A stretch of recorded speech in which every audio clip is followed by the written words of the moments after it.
then you just fix it afterwards. You can just fix it.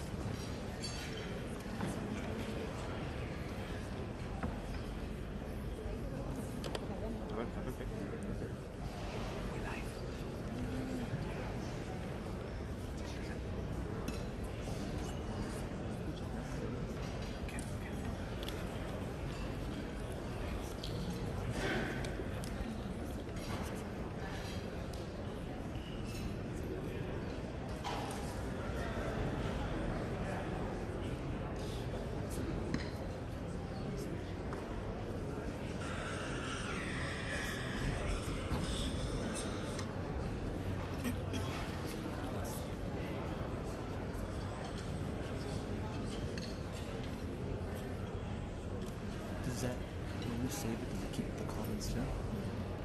That's not good. You just want the actual, like,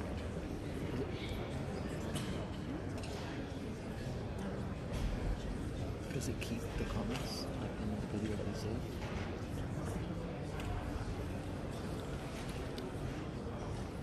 I think so. Well, I don't know. Do a test. There you go.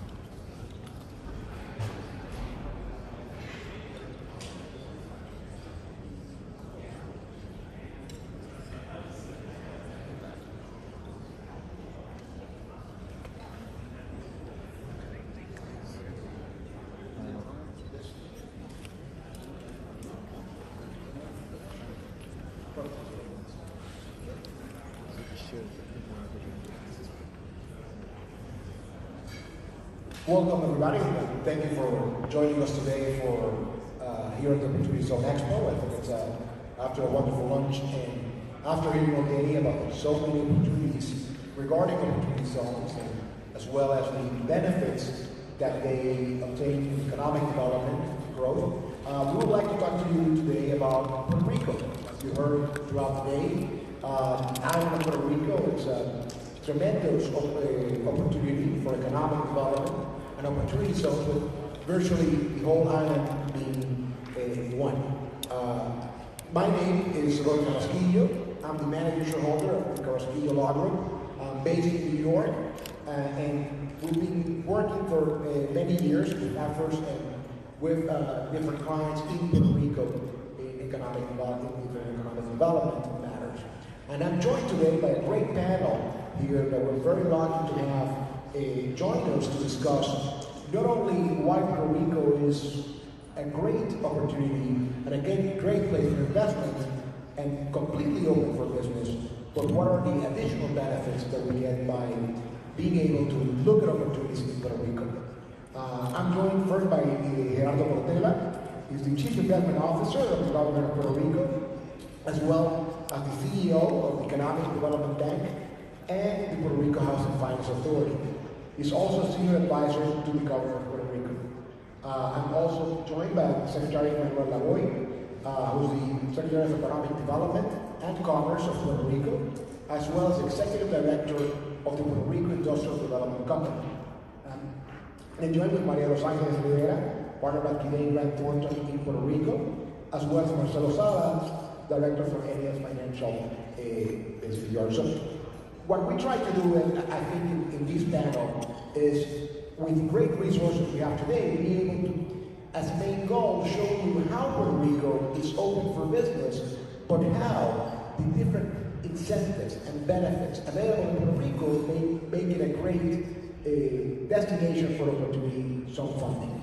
As you probably know, Puerto Rico is currently an unincorporated territory of the United States of America, which means that it's governed by all laws and regulations of the federal government, as well as being governed by the federal courts in Puerto Rico. In addition to that, Puerto Rico had, throughout the past few years, and it's probably heard more recently, since the financial crisis affected the island, Puerto Rico, unfortunately, has been suffering for decades. Several practices and several issues that really affected the financial ability of Puerto Rico and the success of different businesses in the island. Nonetheless, what finding is that a few years ago, the Financial Board Control Oversight Board was named, and more recently the current administration has been working closely in trying to solve these matters, making sure once this doesn't happen again, but that Puerto Rico is looking forward. And I think that probably what I would like to, Jerry, to be able to maybe you can share with us in more detail is where we see Puerto Rico going forward. How do you describe what happened in the crisis and the Puerto Rico of the future?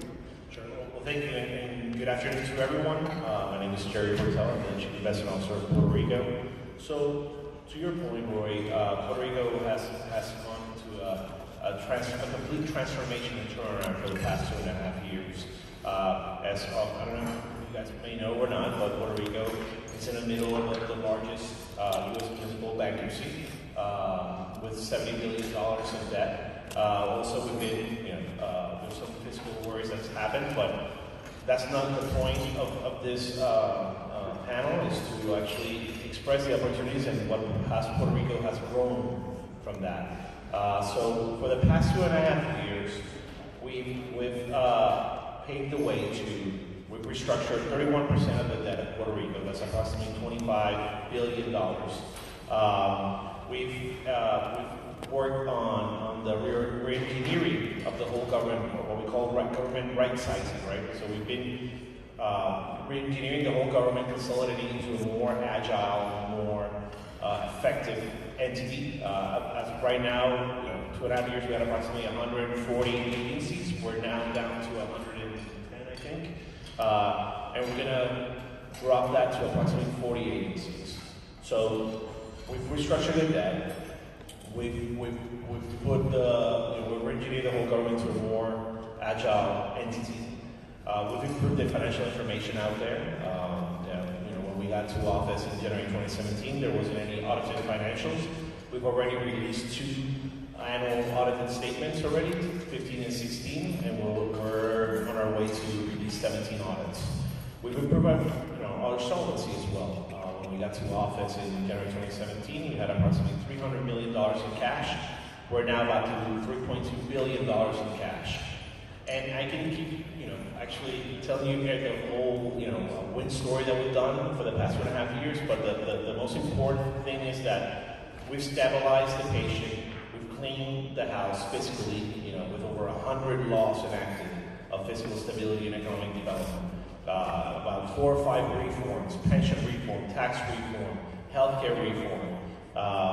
So the main or key message here is that Puerto Rico is open for business now. We stabilized the house, and we're going to, in the next few minutes, we're going to provide with you what's our competitive advantage, what are the incentives out there, and we believe that opportunity zones is a catalyst for economic development. Puerto Rico is a game-changing catalyst. Perfect. Thank you very much, Gerardo. Appreciate it. And I think you go into a very important segue, which is what advantages, what type of incentives we see in Puerto Rico. Part of that, a great job to be done about fixing the patient, making it stabilizing the patient, being able to provide a suite of different incentives. And maybe Secretary Laboy, you can share with us some of those incentives as part of the economic development plan for the island, and how those will potentially interact with opportunity zones and these programs. Certainly.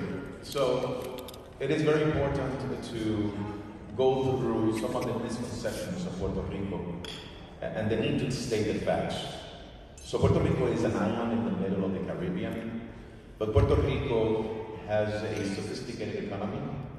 It has been industrialized over the last 60 years, and it has a robust finance, banking, and insurance sector.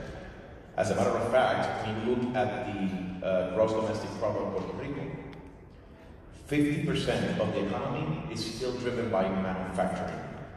Some people might think that is tourism. Actually, it's manufacturing. 50% of the economy. And of that, half of it is still driven by the bioscience sector. That means that in Puerto Rico, we have some of the top Fortune 500 companies in the pharmaceutical sector, biotechnology sector, in the agricultural biotechnology sector, aerospace is big. lately in Puerto Rico, and of course the technology sector. So Puerto Rico is a robust, sophisticated economy. That's very important to state. 20% of the economy is based on services related to finance, banking, and insurance. Those two things alone, I believe, puts Puerto Rico in a very interesting situation when it comes down to tackling future opportunities associated with the Opportunity Zones program. Now, parallel to it, very importantly as well, is that Puerto Rico already has a toolkit today that offers very attractive incentives, not only to support existing sectors like the ones I just mentioned, like bioscience and manufacturing and aerospace, but also the areas that we're very interested in diversifying the economy. So tourism, for example, is only 7%, and we believe that it should be double that. It should be really in the range of 15, maybe 20% of the economy.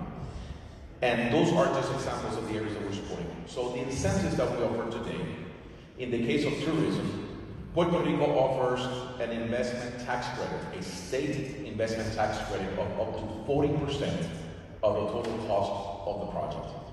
That's one of the reasons why we've seen a great pipeline of projects related to tourism development over the last 5 years. And today, even before the opportunity zones being deployed, we have over 50 projects that represents more than maybe 3,000 to 4,000 new rooms that will be added to the inventory of tourism in Puerto Rico. In the case of manufacturing, we offer a 4% flat corporate income tax, and we offer also a 50% tax credit for innovation, research, and development.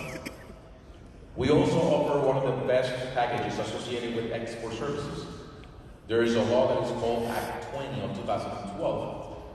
If you place your shop or your firm in the island and you export services from Puerto Rico to anywhere in the world, including the U.S. mainland, you will be taxed at 4%.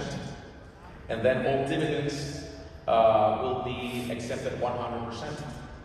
And if you relocate, if you're a high net worth individual and become a resident of Puerto Rico, according to the IRS rules, once you become a resident, all your passive income afterwards will be 100% exempted from taxes.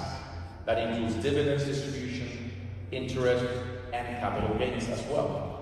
So those are just examples of current incentives that we offer that have been very important to continue growth in the different sectors that we believe are strategic for Puerto Rico.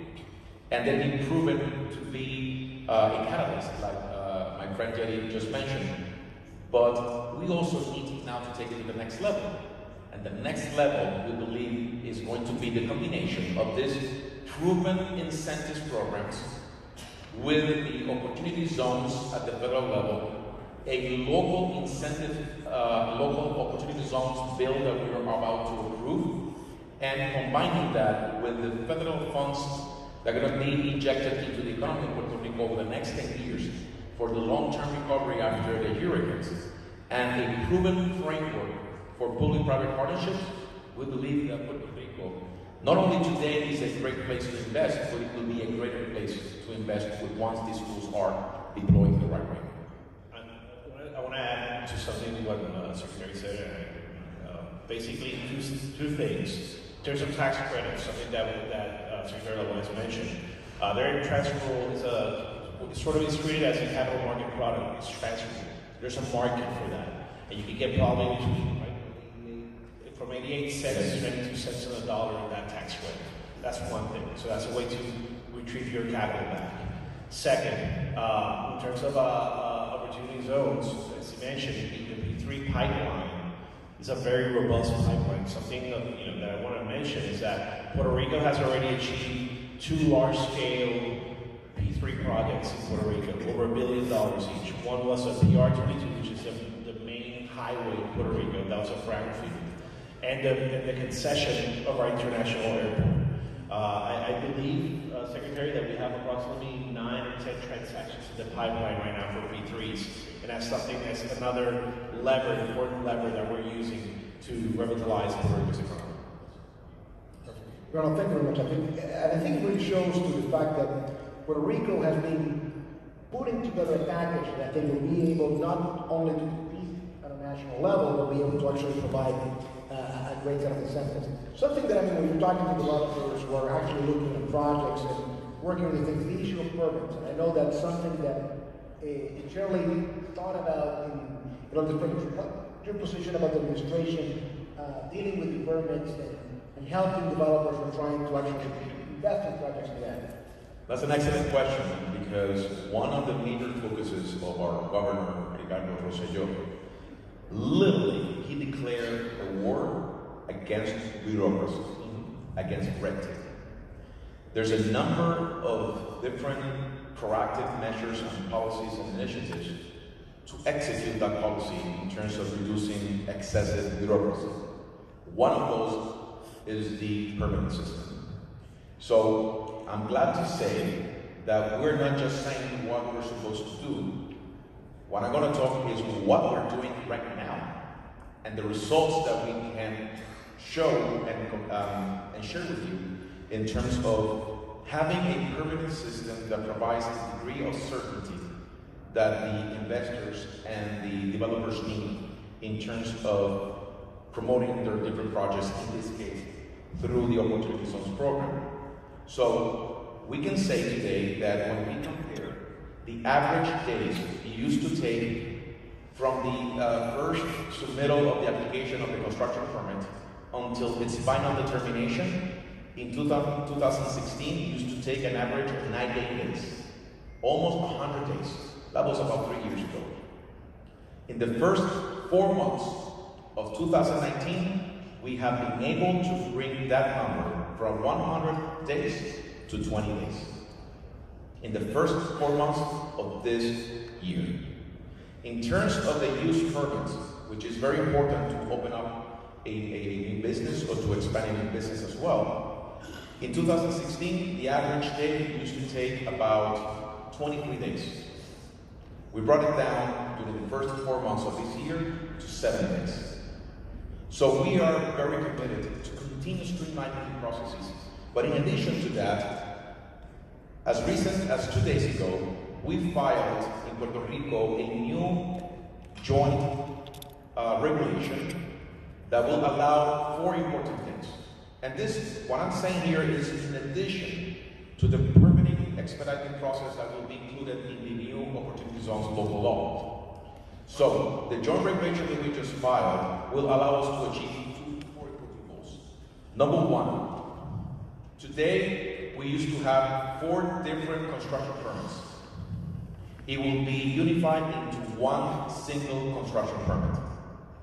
Number 2, we used to have about 23 different certifications and licenses and permits for you to allow to receive a use permit. We have been consolidating that into one single use permit.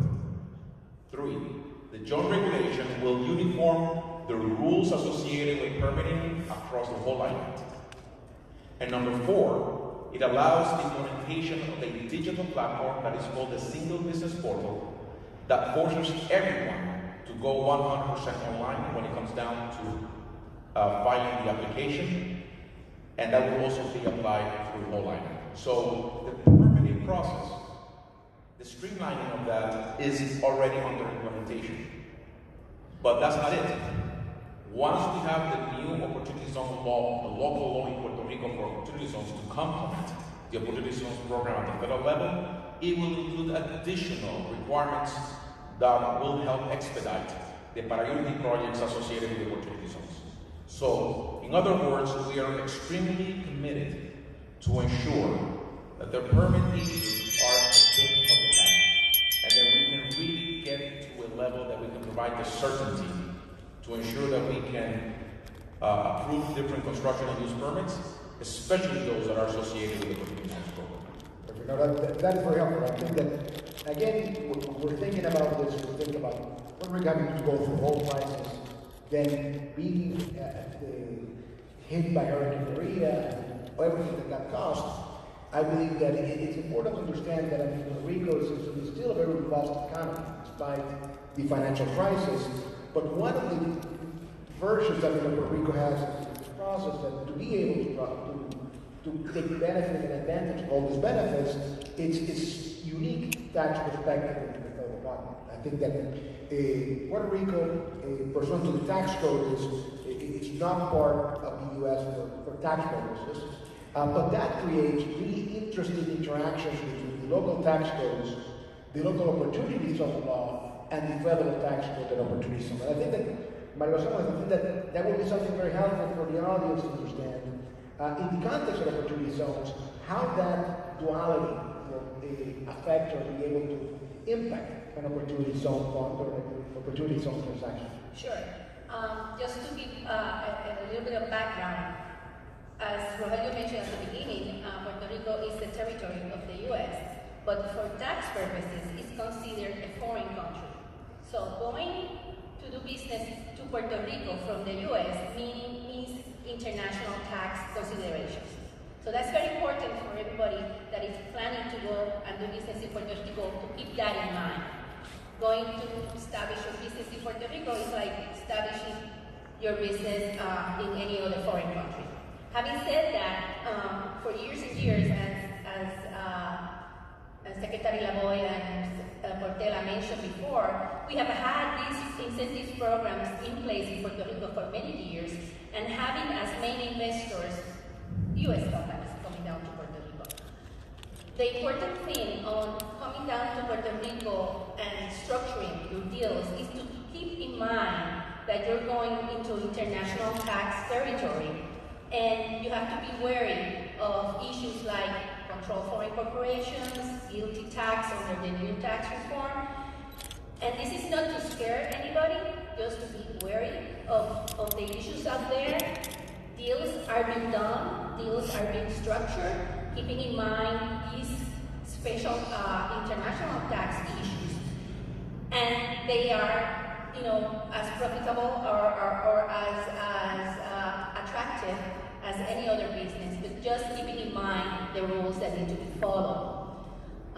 So from an international tax point, and especially because of this new law that is going to be assigned that provides certain special treatments under our code for opportunity zones or priority projects, where special tax treatment is given to, like, for example, if you structure your deal as a partnership for Puerto Rico and U.S. purposes, and you sell your interest in that partnership. Usually in Puerto Rico, if a non-resident sells interest in a local partnership, has adopted a rule similar to the one that was adopted in the U.S., that the gain is going to be Puerto Rico sourced, even though you're outside. The legislation that is coming out specifically takes out from that provision the priority projects. So that condition would not apply, meaning, again, that in order to conform to the federal treatment on the U.S. side, Puerto Rico is trying to conform it. So the tax considerations and treatment is at the same level. Which I think is a very important thing, because of what we want to make sure, it's not only the incentives that we just described and all the benefits, but be able to bring some familiarity, I think, to the tax planning and everything doing with the local flavor. I think that, and we see it, I think, in all jurisdictions, because we're seeing all these funds need to make sure that they are in compliance with local laws. So it will be no different than making sure that the state is compliant with the laws of Texas, but with the nuance of Puerto Rico, a foreign jurisdiction for tax planning. And one more thing that we need to talk about is that at the beginning, when the opportunity zone legislation was approved, it said that it applied to possessions like Puerto Rico, but it had a condition that the fund and the businesses in which the fund invested were considered domestic for U.S. purposes. So right out of the way, Puerto Rico businesses would not qualify because they're not domestic. But on the first set of regulations, the IRS here expanded the definition of domestic and said that if the business is organized in Puerto Rico and all its property and businesses in Puerto Rico, it's being considered domestic for these purposes, as well as an opportunity fund created in Puerto Rico would be considered domestic as long as it invests in Puerto Rico. What this means is that a U.S. fund can invest in any opportunity zone, including Puerto Rico, but a Puerto Rico fund can only invest in Puerto Rico property. So that's a very important clarification. That's interesting. Anything, I mean, else, that actually the question also to the three of you. In the local law, I understand that it means it's a very beneficial law, looking into really to promote more investment. I think the whole concept of Rico is also for business. What other nuances or things in the local opportunity zone law we should probably tell our audience that would be relevant? So this project, right, which will be signed next week by the governor, has been approved by both houses. It's I would say is a aggressive, very competitive local legislation. First, it creates a local framework, right? Framework for this legislation to mirror federal tax law. Also, it converts the island into a destination opportunity zone. As Secretary Laboy mentioned, we have Puerto Rico approximately 96-97% an opportunity zone. Also, it creates a climate, right, for the continuing formation of local and off-island investors as well. In terms of the benefits, it provides an 18.5% corporate tax rate for those corporations established in Puerto Rico's opportunity zones. It gives up to 25% tax credit on the investment side, and that's allocated among 4 years. Also gives tax exception on the dividends that fund will provide its shareholders. So it'll be a tax exempt completely, those dividends. And other exemptions in terms of the building or construction phase, there's going to be exemptions on property tax, exemptions on patents, and also some exemptions on the construction excise tax, among others. Yes, it's very important to state that the whole idea behind the new local opportunity zones law that will be signed and become effective as of probably it's going to be next week, is to ensure that the different sectors or industries that are not already covered by a special incentive law are covered within this new law. So with that, it will mean that all projects that qualifies under an opportunity zone like Puerto Rico, which is above 95%, all of them somehow will receive a state incentive, whether it's through the actual opportunity zone law, the local one, or through an existing special law. So for example, today, if you're going to develop a manufacturing operation, or an aerospace operation, or if you're going to develop a recycling operation, or you're going to develop a property towards a recycling activity, or hydroponics, or software development, or research and development. These are eligible activities under existing special law, which is Act 73. That law provides what I said before, the 4% corporate income tax, flat rate. And you have a tax decree for 15 years. 100% exemption on dividends distribution, and the 50% investment tax credit on research and development. If you're going to develop a hotel within the opportunity zones, you're already covered by Act 74, which is the one that I mentioned that provides 90% exemption on income tax and up to 40% investment tax credit for the total cost of the project on the tourism development. Now, there may be other types of things that we want you to invest as well. A mixed-use residential type of development, or repurpose a property for commercial purposes or for offices or for institutional purposes. Those were not covered by a special law today, and now they will be covered basically through the new opportunity zones law that will become a law next week. So that's the important aspect of it. Depending on the activity, as long as you do it in the opportunity zone, you might choose between the incentives that are offered through the opportunity zone local law or through a special law that already covers very attractive incentives. And that's very important to state, when it comes down to the decision that it has. Thank you very much, sir. And that's something that Rogelio, may I add something to this? Part of this law also is a provision that would allow local investors, Puerto Rico residents, to be able to invest and get the same benefits as any U.S.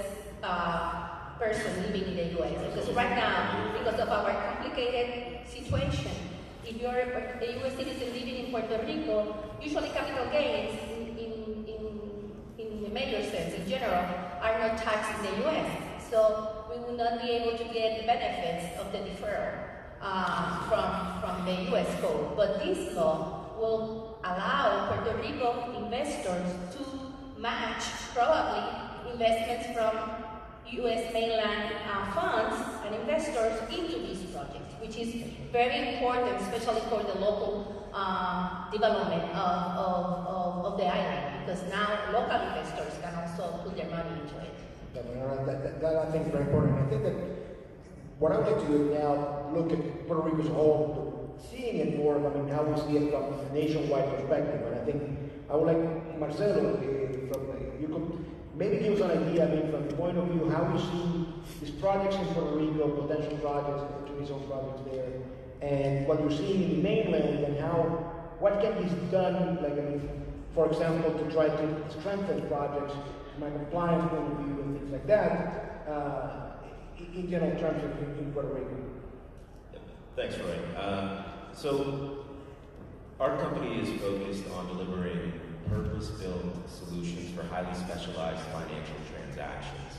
And the Opportunity Zone Fund, in and of itself, is a combination of an economic development program, a tax benefit program, tax deferral benefit program, as well as a traditional private equity fund. And we believe as a company that in order for this program to reach its maximum potential, that people need to deploy administrative tools from the outset that can not only track the performance, it's not enough that they track the performance of these assets across the time, the life cycle of the fund, but also account for all of the, they want to make sure that the investors also maximize the tax benefit that they're looking to achieve, and at the same time, report on all of the impact that these projects are having in the local markets that they're being developed. And with that, as we look at projects across the United States and across Puerto Rico where we're highly engaged, I think it's super important that, you consider, apart from looking at the good investments that are available through a particular project, but making sure that the funds that you are committing to as an investor have all these tools in place.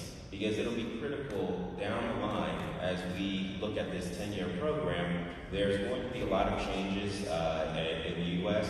You might see one, if not two, administrative changes at the federal level. There was, I think, a draft resolution introduced by Congress, I think yesterday or today, that's actually requiring some specific reporting to be done that the funds would need to capture, right? At least basic reporting. And with solutions like ours in market, you can rest assured that not only will you be tracking the bare minimums there, but going above and beyond and working with the stakeholders that are involved. The stakeholders go well beyond the actual fund sponsor and the investor, because you've got local communities involved, community organizations, the local government, the states, and the federal government all sort of become stakeholders in these projects, right? And for this project, for this program, again, to be successful, then if those tools aren't there, there's no way to track the success.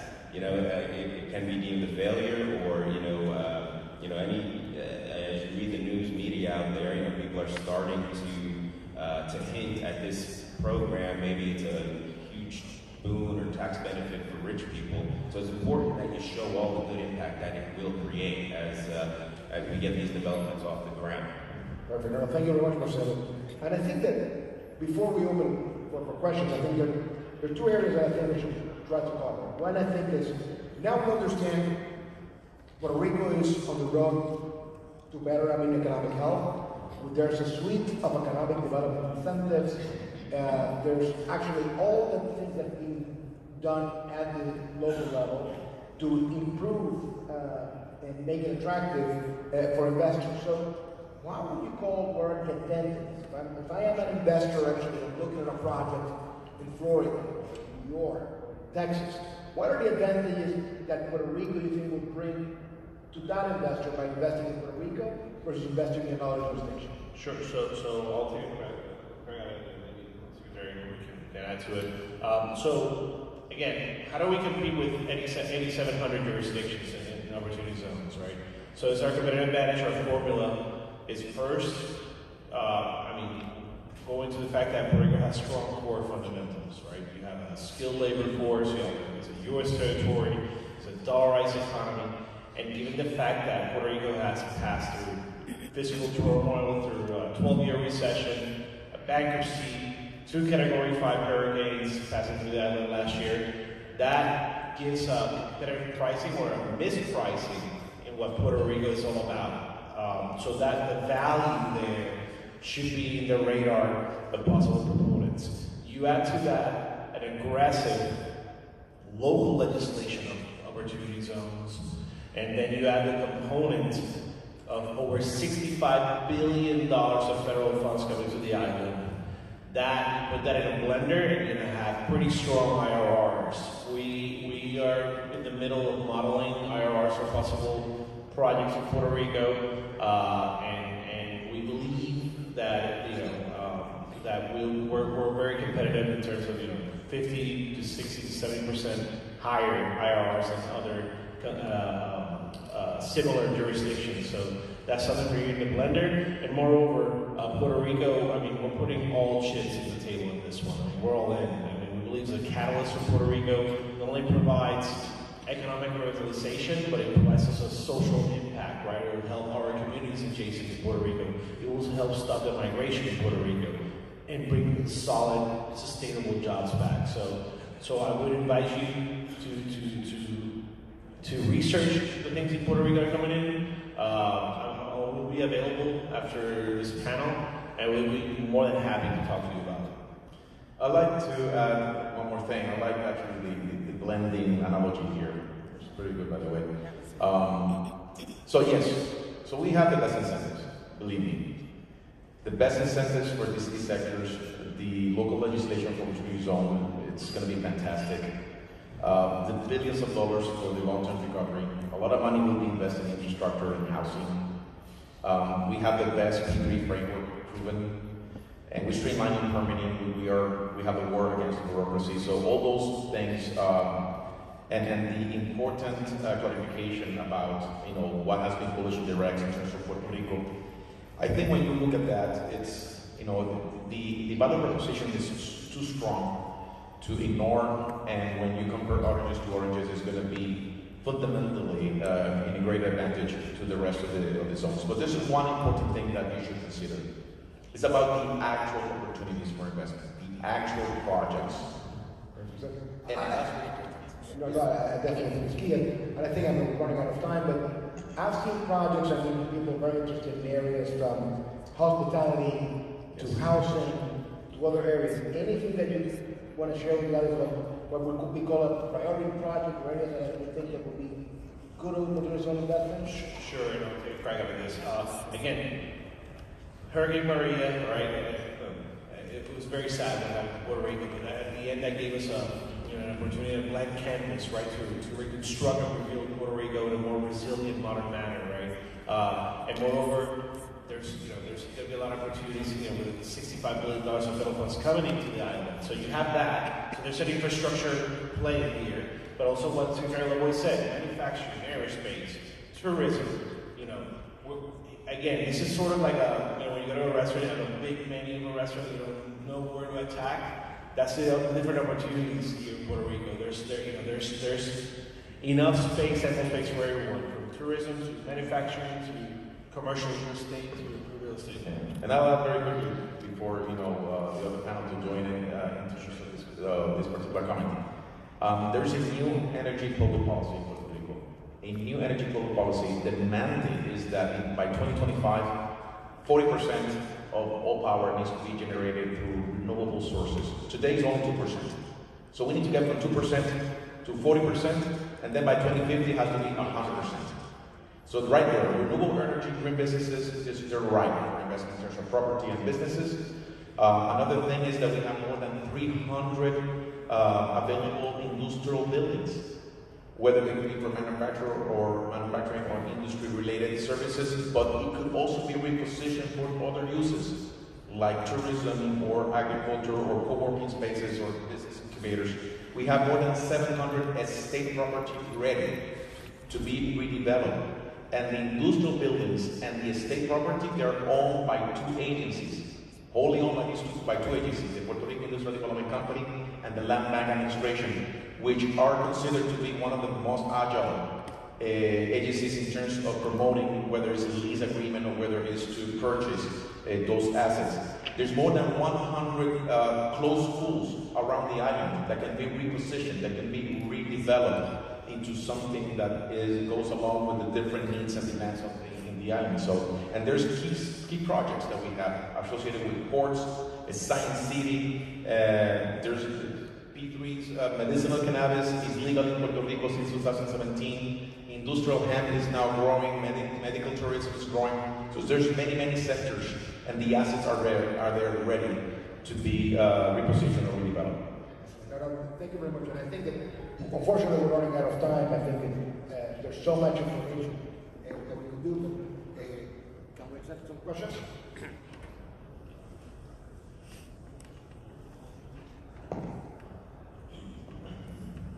CD from San Francisco, never been to Puerto Rico. I will research and visit. But I want specific need related to Puerto Rico. I want a bunch of properties in the state of Iowa, but there's a huge labor shortage. One specific city, Burlington, Iowa, they have a partnership with Puerto Rico to bring the labor from Puerto Rico, construction workers, to mainland. So my question is, if I set up a business in Puerto Rico, whose business is, at least to start with, take labor construction workers from Puerto Rico to mainland USA, pay the salaries in Puerto Rico. Is that I'm just thinking loud, is it a viable solution to solve both the problems? I believe there's a high unemployment in Puerto Rico, there's a very low unemployment in mainland US. So, when it comes down to construction, there was a decline in construction for a few years, and now it's picking up incredibly fast after the hurricanes. The advantage of Puerto Rico is that even before the crisis, we still had a solid infrastructure and ecosystem in terms of construction. When it comes down to builders, contractors, subcontractors, labor, the whole supply chain was still relatively robust. The biggest concern was whether we had enough labor to match the construction activity and the development that we're foreseeing over the next 10 years. And it is a challenge, but we are making a number of policy decisions and initiatives to address the short-term needs in terms of apprenticeship and recertification and other workforce development initiatives like on-the-job training that will address the labor part of it. I don't know whether that's one of the questions. Yeah, and just to add as well, to give you a fact, cement sales have increased 32% over the past year, and that's without the majority of the federal funds coming into the island yet. There's a big housing need. There's a need to formalize housing in Puerto Rico, especially low-income housing. So there's going to be a lot of opportunities there as well. And also, to add to what Gerardo said, there's been some initiatives implemented to try to get more supply on the contractor side. For example, the $15 an hour minimum wage for recovery work, for example. And then everything. So it's also important that we're very used to team up and join efforts with mainland contractors and workers as well. I mean, for us, remember, we are a U.S. territory. We not only want Puerto Ricans that went away to come back, we want all U.S. citizens to be part of the reconstruction. So we are very used to work in that kind of environment and that kind of collaboration. So as much as we want local contractors and local companies to be part of it, we are very used to see also different companies and developers and even U.S. citizens just to go down to Puerto Rico and work and be part of that. As long as we can manage the supply and demand, I think that's something that we can manage. I wanted to mention also that an advantage that Puerto Rico has compared to other zones is that, as we have mentioned, 99% of the island is a zone. So the risk of getting out of the zone and disqualifying the property, it's almost zero because you are in a zone the whole island. So that's also an advantage that sometimes investors look into whether their business is going to move from the zone and disqualify. Yeah, but no, and I think that really opens the doors for a lot of businesses that it will be more difficult to invest in mainland because of the fact that they will probably spill over, and even though now we have more flexible percentages with respect to the rules, we still don't have any of those constraints in Puerto Rico, so it's definitely an advantage. So I think we're a little over time. I don't know if there's any other questions. Right? Does the dividend on the Act 20, on the non-taxation of dividend, does that apply to U.S. residents as well, to U.S. investors, so they wouldn't be taxed on the dividend? The exemption is from Puerto Rico taxes. So if the shareholder is in the U.S., it's going to be subject to U.S. tax on that dividend, but as a qualifying dividend. Dividends from a Puerto Rico corporation qualify as qualified dividends, so you will pay the capital gain rate that applies to you there. And then the final question is, like for back office services, do those qualify under the Act 20 on the export? Yes. So if we had a call center, booking center, something like that for an operating business, that would qualify under Act 20? Yes. That's one of the services that is included in the list of qualifying services, and that's one of the most common ones we see. Yeah. Well, we're seeing, just to give you an idea, 2018, we signed 610 degrees of Act 20. 610. The best year before that was 2016 with 249. So we are doing beautifully, incredibly well in terms of attracting firms to become service exporters from Puerto Rico. And one of the areas that is growing is call centers. Incredibly, because Puerto Rico's workforce is pretty good. They're bilingual, but incredibly as well, they're accent neutral. So call centers with incentives and the workforce and being under the U.S. territory has become an interesting area for growth. And I can tell you that over the last 2 years, we have committed more than 6,000 new jobs on call center projects associated with Act 20. And to add also, this is targeted towards also specialty tech firms, finance firms, hedge funds, private equity firms. There's this new consulting attorneys. This new economy, startups as well. There's this new economy in Puerto Rico is starting to build, given the different incentives and degrees that are available. So that's for you, for you guys to keep it in your minds. Perfect.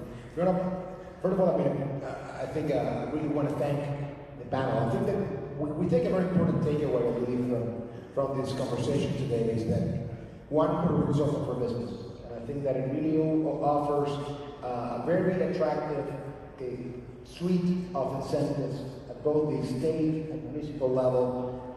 It offers a large amount of projects, and that the government seems to be moving towards being able to help those investors going forward. So I think that the President of Puerto Rico open for business is definitely true, and in addition to that, I believe we have a perfect storm of a combination of incentives, programs, and projects available in Puerto Rico that make it extremely attractive to us.